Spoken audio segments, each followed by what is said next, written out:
আল্লাহ, এ কি হয়ে গেল আমার সাথে? এই শেষমেশ এই বান্ধবীকে বিয়ে করতে হলো? এই ন্যাকামি করিস না তো, কানের কাছে ঘ্যান ঘ্যান শুরু করে দিচ্ছে। আমি আছি রবিনের টেনশনে। আচ্ছা শান্ত, রবিনের কোনো বিপদ হয় নাই তো? বিপদ মানে? মহা বিপদ হকুর।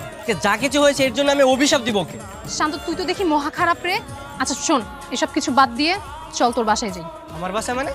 আমার বাসায় তোর কি কাজ? আমার বাসায় তোর কোনো কাজ নেই। ও মা, বিয়ে করলি আমাকে, এখন বউ নিয়ে বাসায় যাবি না?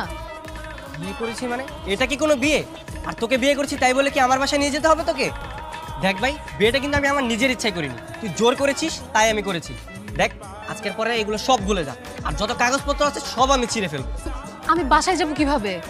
আমি তো বাসা থেকে আসার সময় একটা চিঠি লিখে এসেছি যে আমি আমার প্রেমিককে বিয়ে করতে যাচ্ছি, বাবা আমায় মাফ করে দিও। বাবা তো মনে হয় এতক্ষণে সেই চিঠি পড়েও ফেলেছে। সর্বনাশ, বাবা ফোন দিয়েছে। রিসিভ কর, দেখ কি বলে। হ্যাঁ বাবা। কিরে কই তুই? বাবা আমি তো জানি তো, তো বিয়ে কি হয়ে গেছে না এখনো বাকি আছে? হয়ে গেছে। আমার হয়ে গেছে, আমাকে নিয়ে বাসায় আর মানুষের কাছে জানাজানি হবার আগে বাসায় ফিরে আয়। ওকে নিয়ে আসবো? তো তুই তো চিঠিতে লিখে গেছিস যে ওকে ছাড়া তুই বাঁচবি না, তা এখন তুই ওকে ছাড়া আসতে চাস? আচ্ছা বাবা ঠিক আছে, আমরা আসছি। কিরে, আঙ্কেল কি বললো? ওকে নিয়ে যেতে বলেছে। আমাকে বাসা নিয়ে যেতে বলছে মানে? আমি বাসা যে কি করবো? তুই তোর বয়ফ্রেন্ডকে নিয়ে যা। বয়ফ্রেন্ড পাবো কই এখন? বিয়ে তো আমার তোর সাথে হয়েছে। আজব, বললে আমার যেতে হবে নাকি? আমি যেতে পারবো না। যেতে পারবি না মানে? ঠিক আছে তাহলে চল তোর বাসায় যাই। আরে আরে না না না না না, আমার বাসায় যেতে হবে না তোর। তোর বাসায় যাবি না, আমার বাসায় যাবি না, তুই যাবিটা কোথায়? চুপচাপ লাগেজটা নিয়ে আমার সাথে চল।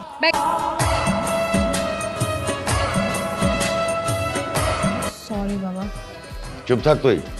কি নাম? বাবা ওর নাম শান্ত। আসসালামু আলাইকুম আঙ্কেল। আঙ্কেল? এই তুমি না আমার মেয়েকে বিয়ে করেছো, শ্বশুরকে কেউ আঙ্কেল বলে নাকি? আসলে আঙ্কেল প্রথমবার বিয়ে করেছি তো, পরের বার ঠিক হয়ে যাবে। পরের বার কি তোমার কি আরেকটা বিয়ে করার শখ আছে? এই তোর জামাই কি বলে রে? না বাবা, ও মজা করছে। ও আসলে একটু মজা করে কথা বলতে পছন্দ করে তো তাই। একবার শুধু এই বাসা থেকে বেরোতে দে, আর জীবনও তোর সামনে আসবো না। সামনে আসবি না মানে? ডিভোর্স না দিয়ে বাবার সঙ্গে কিছু না বলে চলে যাবি? তখন আমার কি হবে?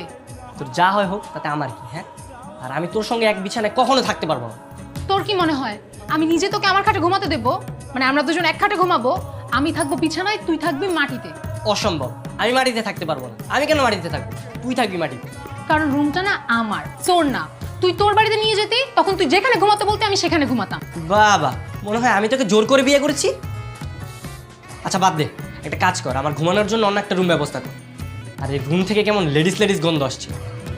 তোর থেকে ভালো আছে। আর শোন, এত বেশি না কথা বলিস না, আমার এমনিতে অনেক টেনশন হচ্ছে। টেনশন তো তোমার একাই হচ্ছে, আর আমি তো খুব ভালো আছি, তাই না? ফোনটাও ধরছে না। ধরবেও না। ঠিক আছে তুই থাক, আমি ফ্রেশ হয়ে আসি। জামাই এত রাতে এখানে কি করো? ঘুমাচ্ছ না কেন? যাও ঘুমাতে যাও। না বাবা, তেমন কিছু না। বাবা, আর কোনো ভালো রুম নেই? কেন, নাজিয়ার রুম তোমার পছন্দ না? না, ওর রুম পছন্দ হয়েছে, কিন্তু কিন্তু কি? বাবা আসলে আপনি যদি কিছু মনে না করেন, আমি কি আপনার সাথে ঘুমাতে পারি? কি বলছো তুমি? তুমি আমার সাথে কেন ঘুমাবে? আরে নাজিয়া, নাজিয়া, আরে তোর জামাইয়ের কি মাথা খারাপ হয়ে গেছে নাকি? কেন, কি করেছে? ও বলতেছে আমার সাথে ঘুমাবে, আমাকে বলে যে বাবা আমি কি আপনার সাথে ঘুমাতে পারি? বাবা মনে হয় মজা করে বলেছে। তোমাকে বললাম না, ওর তো অভ্যাস মজা করা। মজা করার অভ্যাস ভালো, ঠিক আছে, কিন্তু সব সময় সেটা ঠিক না।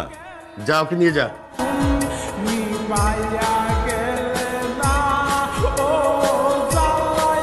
তুই এসব কি করতেছিস? কি করতেছি মানে? আমি কি তোর সঙ্গে ঘুমাবো নাকি আজব? আচ্ছা ঠিক আছে, তুই বিছানায় ঘুমাবি তো ঘুমা, আমার সমস্যা নেই। তবুও দয়া করে বাবাকে এসব বলিস না।